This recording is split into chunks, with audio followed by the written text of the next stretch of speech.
বাংলাদেশের অস্থিরতার আজ এবার এ রাজ্যের প্রত্যেকটা সীমান্তে যেন কোথাও একটা সেখান থেকে বোঝা যাচ্ছে। কারণ কয়েকদিন আগে আপনাদেরকে আমরা দেখিয়েছিলাম যে বৈষ্ণবনগরের ছবি, সেখানে সীমান্তে উত্তেজনার সৃষ্টি হয়েছিল। এবার সেম একই রকম ভাবে উত্তেজনা সৃষ্টি হয়েছে কোথায় না বালুরঘাটের নওগাঁ সীমান্তে। সেখানে দেখা যাচ্ছে যে আবার একটা অস্থির পরিস্থিতির সৃষ্টি হয়েছে। বালুরঘাট সীমান্তে বাংলাদেশি বোমারু ট্যাঙ্ক দেখা গিয়েছে।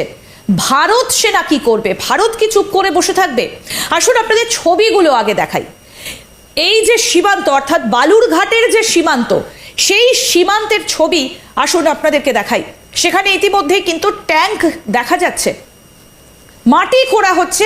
এই যে বালুরঘাট নওগাঁ সীমান্ত, আপনাদেরকে সেই সীমান্তের ছবি আমরা দেখাচ্ছি। বাংলাদেশি সেনার ট্যাঙ্ক দেখা যাচ্ছে সেখানে, দেখুন সেই ছবি আপনাদের দেখাচ্ছি। তাহলে কি বাংলাদেশ একেবারে সীমান্তে যুদ্ধের প্রস্তুতি শুরু করে দিল? ভারতের সেনা কি করবে? ভারতের সেনা কি চুপ করে বসে থাকবে?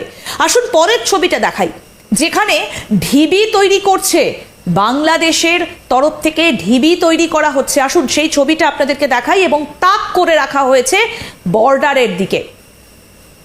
সেই ছবিটাও দেখাতে বলবো। দেখুন বাংলাদেশি সেনা ঢিবি খুঁড়ে বন্দুক তাক করে রয়েছে। এই ছবিগুলো কিন্তু ইতিমধ্যেই দেখা যাচ্ছে বালুরঘাট নওগাঁ সীমান্তে। তাহলে বিএসএফ এর ভূমিকা কি? ভারতীয় সেনার ভূমিকা কি?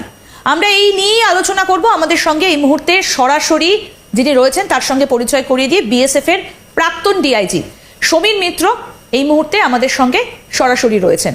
সমীর বাবু, আপনাকে স্বাগত জানাই আজ তাক বাংলায়।